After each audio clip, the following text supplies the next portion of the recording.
Hello, good morning, students. Welcome in today's class through online teaching. Our today's topic is the poem Break, Break, Break. This poem has been included in BA Part 3rd syllabus, Paper 1st Poetry and Drama, and this poem is written by Alfred Lord Tennyson, who was a famous Victorian poet. Alfred Lord Tennyson wrote this poem in 1835, but it was published in 1842. The poem Break, Break, Break is an elegy that describes Tennyson's feelings of loss and isolation after death of his intimate friend Arthur Hallam, who was died in 1833, and it was a great shock for Alfred Lord Tennyson's life. In this poem, the poet Tennyson imagines to be standing near the cliff on the seashore and addressing to the sea waves which are lashing the rocks. In a mood of sorrow and dejection, the poet watches the waves of the ocean dashing against the shore. The sight creates the feeling of grief in the heart of the poet. Addressing the furious ocean, the poet says that the ocean cannot express its feeling of grief or anger. It strikes its wave breaking on the cold rocky shores. The poet is also so helpless that he cannot find words to express the feeling of grief and disappointment that arise in his heart. He is very sad. The sea waves seem to sympathize with the poet. The children at play are fortunate. The fisherman's boy playing with his sister can express his feeling of joy, shouting loudly.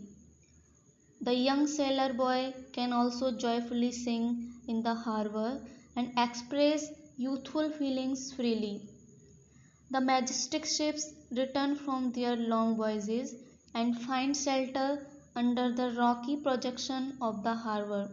But the spirit of a dead man never returns from the land of the dead. The sound of a friend who has once left the world is no more to be heard. Turning to the furious ocean, once again the poet says that the phenomena of nature is regular and lasting. The waves of the ocean continue to dash against the rocky shores forever, but there is no such continuity in human joy. Human joy is a passing phase, and once it departs, it never returns again. Now we will explain the poem Break, Break, Break. On thy cold grey stone, O sea, and I would that my tongue could utter the thoughts that arise in me. O well for the fisherman's boy, that he shouts with his sister at play. O well for the sailor lad, that he sings in his boat on the way, and the stately ships go on to their haven under the hill. But oh, for the touch of a vanished hand, and the sound of a voice that is still. Break, break, break at the foot of thy crag, O sea. But the tender grace of a day that is dead will never come back to me. In the opening lines of the poem Break, Break, Break, the poet Alfred Lord Tennyson says that nature repeats itself, but the human joy never repeats itself. The joy once gone can never be called back. In a mood of sorrow, the poet watches the waves of the ocean dashing against the shore. The poet is in a mood of deep sorrow because he has lost his best friend named Arthur Hallam. He is thinking of the premature death of his dear friend Arthur Henry Hallam, who was died in 1833. In this mood of grief, he looks at the sea waves striking against the rocky shore. He wishes that he could express in words the thoughts that are rising in his heart. These thoughts are, of course, connected with the loss that he has suffered by death of his friend Arthur Hallam. The waves rise, advance, and dash themselves against the stony coast. They cannot express their sorrow. They seem to sympathize with the poet's sad state. The thoughts which rise in poet's heart cannot also find expression in birds. Thus there is a contrast here. While the waves rise and advance, thoughts arise and remain unexpressed. The thoughts in poet's mind are so deep that no words can express them. The poet therefore feels helpless as compared with the sea, whose waves rise and strike against the seashore with great force. The poet fails to express the feeling of his sorrow. He feels that in spite of being a living human being, he is unable to express his feelings of grief. In next stanza, the poet says that the poet sits on the grave of his friend. He is very sad because he has lost his best friend Arthur Hallam. The poet is sad at the death of his friend. His sorrow is so deep that he fails to find adequate words to express it. The poet sees that the waves of the sea are rising and falling and breaking into water drops. It seems to the poet that they are striking their head against the seashore, as if in sympathy with his grief. Like him, they too fail to express their grief. The poet in next stanza compares himself with a fisherman's boy and a young sailor. The poet says that fishermen's children playing with their sister can well express their feelings of joy and delight by shouting freely and loudly. Young sailor lads likewise can express their joy by singing sweetly while working on their boats in the way. The poet says that the fisherman's boy and the sailor's lad are fortunate because they can express their feelings. They are happy and joy and enjoy themselves in the natural surroundings. They are able to express their feeling. The poet feels sorry because he lacks words and cannot fully express the deep-rooted grief of his heart caused by the sad demise of his dear friend Hallam. The friendship between the children and the sailor's boy make him feel the loss of his friend more actually. The poet watches a fisherman's son and daughter shouting and playing joyfully. He also sees a sailor boy who is happy and who is singing songs of joy in his boat on the sea. The poet says that he can understand and appreciate the joy of these youngsters, the joy of fisherman's boy and the sailor's boy is here contrasted with the poet's own grief.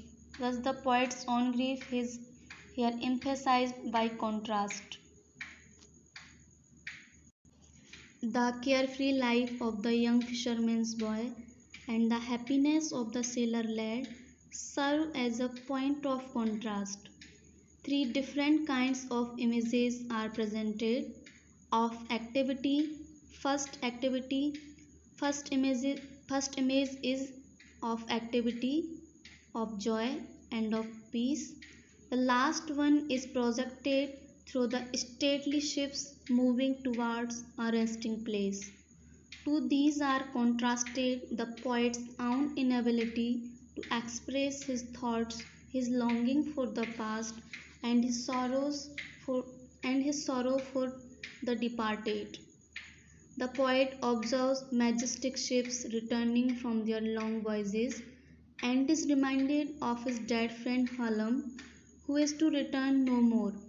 The poet observes that ships go and return and find shelter under the hill in the harbor, but the dead men never return from the country of the dead. We find a universal truth in this line that a person who is born must have to die. The sound of a person who is dead can never be heard in the world.